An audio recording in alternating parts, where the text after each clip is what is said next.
5 ans maintenant que Huawei est banni des États-Unis. Un des bans les plus fous qu'on ait jamais vu dans le monde tech, qui concerne aussi ZTE d'ailleurs, mais ZTE on s'en fiche un peu, et qui a fait énormément de mal au marché mobile, au marché PC, mais aussi au monde professionnel. Et malheureusement, en 5 ans, peu de choses ont bougé pour trouver une conciliation entre les US et l'une des plus grandes sociétés chinoises technologiques. Cela crée un énorme trauma auprès de beaucoup, moi y compris. Vous vous rappelez bien quand c'est arrivé, j'utilisais personnellement un Huawei Mate 20 Pro que je trouvais vraiment top. Bon, sauf certains truc très agressif sur l'économie d'énergie, mais sur le reste en vrai tranquille. Mais il est vrai que depuis il est devenu très compliqué d'utiliser ce genre d'appareil par chez nous, car comme vous le savez, on est les toutous des US sur ce secteur. En effet, qui dit smartphone banni aux US veut aussi dire banni de collaboration, et donc plus de services Google. Dans un monde où tout le monde utilise Gmail, Google Maps et même YouTube en fait, on voit bien que c'est assez tendu. Mais est-ce le cas encore aujourd'hui? Est-ce que 5 ans après, ces smartphones sont toujours autant inutilisables? Y a-t-il des moyens détournés pour les rendre plus fonctionnels? Eh bien vous risquez d'être assez surpris avec cette vidéo et finalement peut-être qu'un jour vous referez confiance à Huawei. Et ce jour c'est peut-être aujourd'hui. Salut, c'est Léo de la chaîne TechMaker et aujourd'hui on va parler d'une alternative qu'ont connu pas mal de gens sur Android jusqu'en 2019, mais qui aujourd'hui est possiblement réutilisable tout aussi bien qu'à l'époque grâce encore à des alternatives. Trop chouette. Et vous savez aussi ce qu'est une alternative d'ailleurs? C'est Tapmobile, une marketplace alternative d'applications mais pour iOS ici.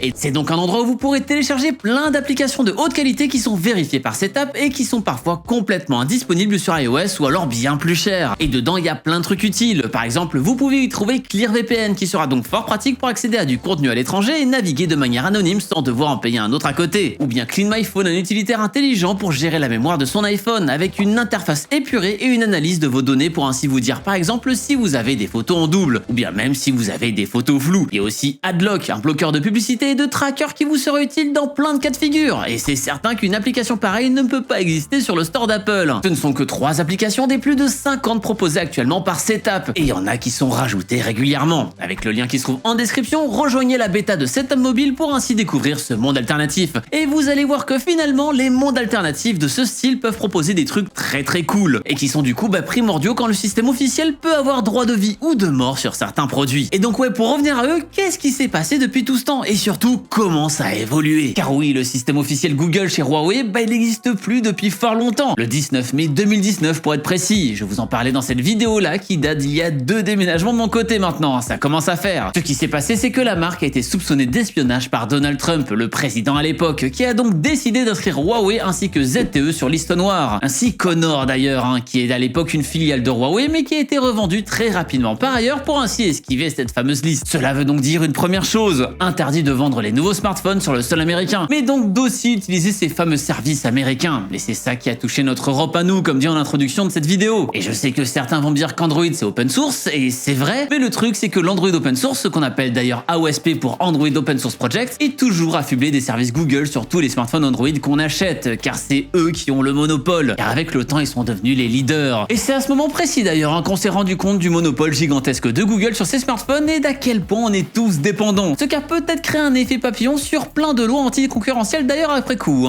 Huawei n'avait pas le choix que de fournir ses smartphones avec AOSP sans ces fameux services et outre les applications Google, ces services sont utilisés par des applications tierces. Snapchat et Tinder par exemple, ça a beau ne pas être des applis de Google, elles utilisent les services Google pour connaître votre localisation. Et donc l'application ne peut pas marcher sans ces services. Netflix aussi au fait, qui utilise pour sa protection DRM, donc des droits de diffusion, les services Google. Même des jeux comme Pokémon Go ont besoin de votre localisation et utilisent encore et toujours les services Google. Et Huawei, certains se rendent pas compte, mais c'est gigantesque. Ils font des smartphones, mais aussi des TV, des montres, des écouteurs et même plein de trucs dans le milieu professionnel, comme des antennes 5G. Et tout ça, paf, disparu des US. Bon, heureusement, nous on a impacté que sur le côté smartphone à cause de Google et donc le reste est encore présent ici. Mais oui, avant son ban, Huawei faisait peur aux plus grands comme Apple et avait vendu 240 millions de smartphones en 2019 contre seulement 200 pour Apple. 200 millions, pas 200 tout court. Alors que, je le rappelle, le ban est arrivé pendant l'année. Bon, certes, plus de la moitié des ventes viennent de Chine, mais tout de même, ça reste impressionnant. Il y a donc une vraie envie de rester sur le terrain et donc de pouvoir continuer à proposer ces smartphones partout où ils peuvent. Donc pas aux US du coup, mais chez nous encore, avec un smartphone sans service Google et donc son Android allégé et son propre magasin d'applications Huawei App Gallery. Malheureusement, malgré une communication ultra agressive, ça ne prend pas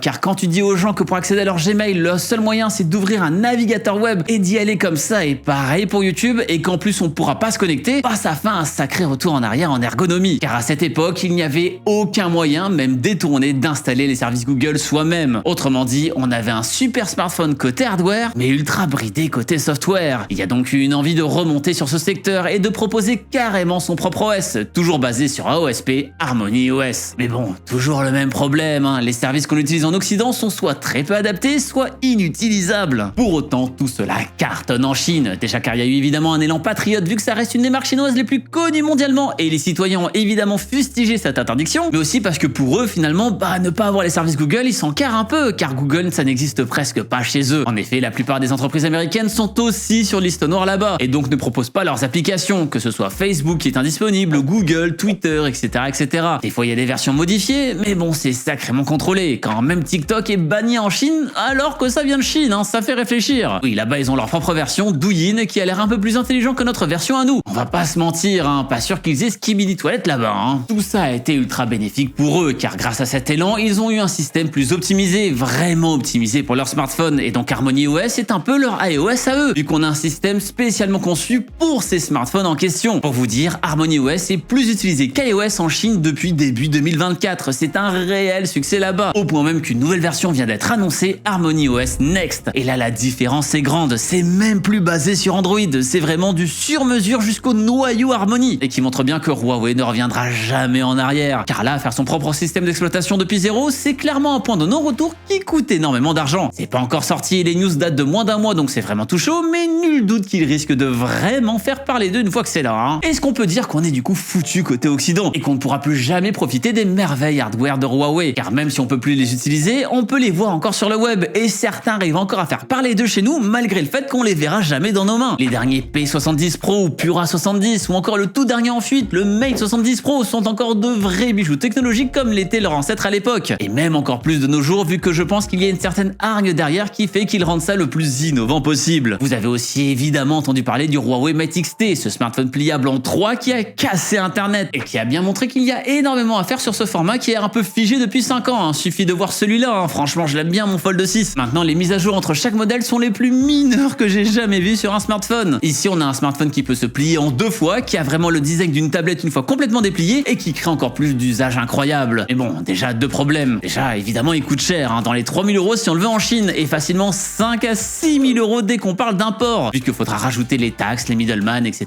etc. Et derrière, bah, on n'aura absolument aucun support de nos applications à nous ici. Et c'est bien précisé sur les pages d'achat de tous ces sites. Hein. Et en vrai, bah faudrait quand même une conclusion à tout ça, car on en a toujours pas après autant d'années de suspicion, et ça fait 5 ans. Enfin même, ça fait beaucoup plus longtemps, ça fait plus de 10 ans en fait. Et je pense sincèrement qu'à posteriori, il y a un certain regret d'avoir appliqué cette décision, car tout est en stand-by en fait sur tout le reste, plus rien ne bouge. Il y a un maintien du bannissement, mais pas de situation définitive en mode « Ok, on est sûr ils espionnent » ou de « Oh zut, my bad, on s'est trompé les gars ». Car en réalité, la situation est devenue évidemment majoritairement politique. Et de nos jours, on voit surtout des menaces, mais plus du tout d'application de liste noire sur d'aussi gros trucs pour éviter ce statu quo qui dure depuis si longtemps là-dessus. Regardez sur TikTok par exemple, ça fait combien d'années que les Américains sont là à dire qu'ils vont bannir l'application? Depuis 2020, on entend parler de ce bannissement imminent de l'application. On avait même plein de TikTokers américains qui étaient en train de pleurer sur l'appli, et même une application rivale américaine appelée Thriller qui était là à l'époque et qui avait essayé de profiter de la panique. Bon, à Skip, ça va pas fort pour eux quand même, hein, parce que leur seul buzz c'était d'espérer que TikTok soit plus là. Et ils sont là à gigamito sur leur rapport d'utilisateurs en disant qu'il y en a 550 millions, mais en réalité l'application n'a été téléchargée que 73,2 millions de fois depuis 2015. Ouais, va vraiment falloir un jour faire vérifier les stats des entrepreneurs bullshit qui sont là à essayer de mettre des paillettes dans vos vies pour faire des levées de fonds. Hein. Le truc c'est que depuis 2020, bah rien quoi. Hein. TikTok marche toujours très bien aux US. Y a que l'Inde hein, qui l'a vraiment banni en 2020. Et aux US c'est toujours en mode attention, on va le faire, avec aussi un Biden qui vient de donner une nouvelle condition. Si fin 2024 c'est pas vendu à un Américain avec l'algo pour qu'on vérifie qu'il n'y a pas d'espionnage, et ben là je vous jure que pour de vrai, vraiment on va vraiment bannir. Hein. Ouais, wait and see, hein, car avec les élections présidentielles ça risque encore de faire bouger les choses. Hein. D'ailleurs si ça arrive, l'homme pressenti pour acheter TikTok est Bobby Kotick. Je vous laisse chercher qui est ce merveilleux bonhomme. Hein. Si vous avez déjà joué à un Call of Duty et si vous détestez ce que c'est devenu, c'est possiblement grâce à lui. Tout ça pour dire qu'aujourd'hui je pense que le ban de Huawei reste quand même assez injuste. Hein. C'est ok de soupçonner d'espionnage, surtout une société chinoise assez grosse et surtout dans un contexte géopolitique aussi compliqué. Encore plus ces derniers temps, on va pas se mentir. Le truc c'est que tout ça a été au final juste une punition pour les utilisateurs, mais aussi les entrepreneurs du secteur. Tout ça je le vois un peu comme le bannissement de tout ce qui touche de près ou de loin, lié en Europe d'ailleurs, où chez nous il y a juste rien qui marche. Genre pas d'Apple intelligence car Thierry Breton a dit qu'on n'y avait pas le droit, ou bien même l'IA de Meta qui est trop cool sur ses lunettes mais qui marche pas non plus chez nous. Alors on n'est pas exactement sur les mêmes raisons d'un bannissement ici, mais la finalité reste la même. Ça freine l'innovation, ça freine l'évolution du monde et ça pénalise les utilisateurs. Dans le cas de l'IA, ça fait qu'on est sacrément en retard sur l'adoption de ces technologies. Et dans le cas de Huawei, ça fait qu'on a des marques américaines qui sont devenues vachement plus feignantes depuis 2020. Encore une fois, je le redis, ce fichu Fold, c'est le même depuis le 2, moi ça me fait vraiment câbler. Et clairement, il aurait beaucoup plus changé si la concurrence Huawei qui est là depuis des années sur le pliable avait pu sortir dans notre monde occidental. Selon moi, soit on ne nous dit pas tout et il existe de vraies preuves accablantes concernant cet espionnage, soit encore une fois c'est vraiment juste politique, il n'y a jamais eu de réelle raison de penser qu'ils espionnaient. Étant donc condamnés à ne voir que des innovations à l'autre bout du monde sans pouvoir en profiter. Car c'est vrai que chez nous en France, entre les smartphones de Huawei, l'intelligence artificielle ou encore la conquête spatiale avec des fusées qui arrivent à retourner à leur point de départ, on n'aura que nos bouchons qui se décrochent pas de nos bouteilles pour pleurer.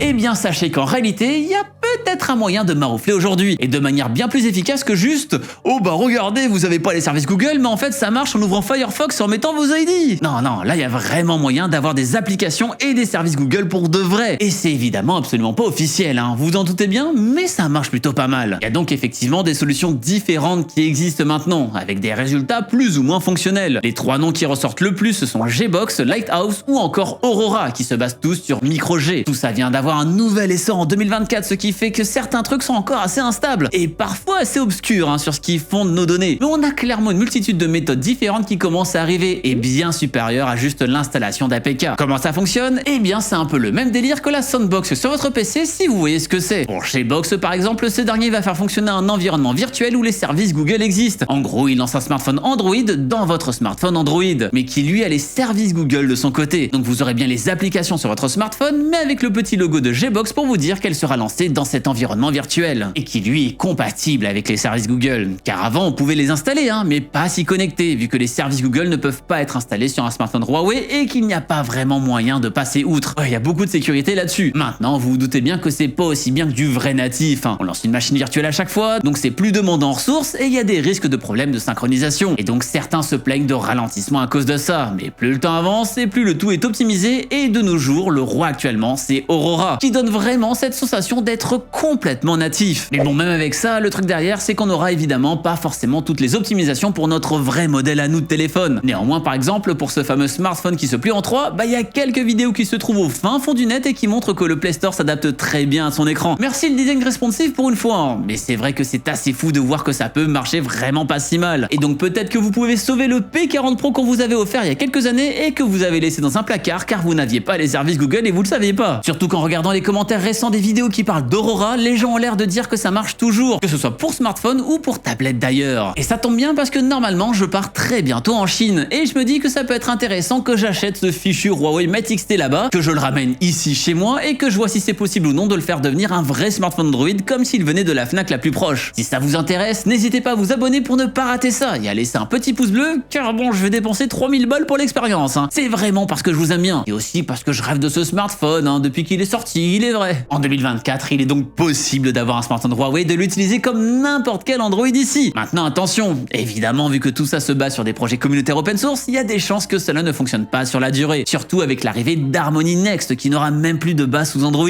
C'est donc un sacré risque à prendre de vouloir dépenser pas mal de sous sur quelque chose dont on ne connaît que très peu la longévité. Soyez quand même conscient de ça si vous voulez franchir le pas. Mais bon, pour des acheteurs et utilisateurs avertis, on voit que c'est redevenu possible d'utiliser des smartphones Huawei, donc ça peut être cool de partager cette vidéo à tous les nostalgiques de la marque pour leur montrer que c'est encore possible. Ça me rappelle l'époque où il y avait vraiment des produits exclusifs en import sur AliExpress et que du coup on trouvait des trucs qu'on voyait nulle part ailleurs. Après bon, faut vraiment le vouloir pour mettre 6600 € sur un smartphone sur AliExpress sur lequel vous n'aurez aucun support et aucune garantie européenne de 2 ans. Mais l'exotisme, ça se paie. Et bon si vous êtes un moins de 10 et que l'un de leurs modèles vous intéresse, vous savez maintenant qu'une voie est possible. Plus pénible certes, mais peut-être plus gratifiante aussi. Et vous, c'est quoi votre rapport à Huawei en 2024? Est-ce que vous pourriez tout de même acheter un de leurs produits aujourd'hui? Même ceux qui sont encore vendus en France d'ailleurs? Car c'est vrai que j'ai beaucoup parlé des smartphones, mais en soi ils sont toujours assez présents sur le secteur des montres et des écouteurs. Et je sais que pas mal de gens en sont contents. Et ici, il y a clairement moins de restrictions. En même temps, les OS sont un peu moins fournis quand même. Maintenant, faites attention quand même quand vous allez sur des sites internet pour acheter des produits Huawei, car ils mettent encore en avant les derniers smartphones qui étaient sous Android normal, soit ceux d'il y a 5 ans. Et quand on voit qu'ils vendent des P30 Lite, vous risquez de dépenser bien trop pour un smartphone sorti il y a bien trop longtemps sur la Fnac. En plus, vous aurez un pop-up à la fin de votre achat vous disant disant que vous avez soi-disant gagné des sous sur votre commande et qui vous fera payer un abonnement tous les mois. Un stratagème que j'ai pas mal dénoncé sur une vidéo récente d'ailleurs, que vous pouvez aller voir en cliquant juste à côté de moi. Et vous allez apprendre des trucs que vous ne soupçonnez absolument pas. Et d'ici la prochaine fois qu'on se voit, eh bien n'arrêtez jamais d'apprendre. Salut!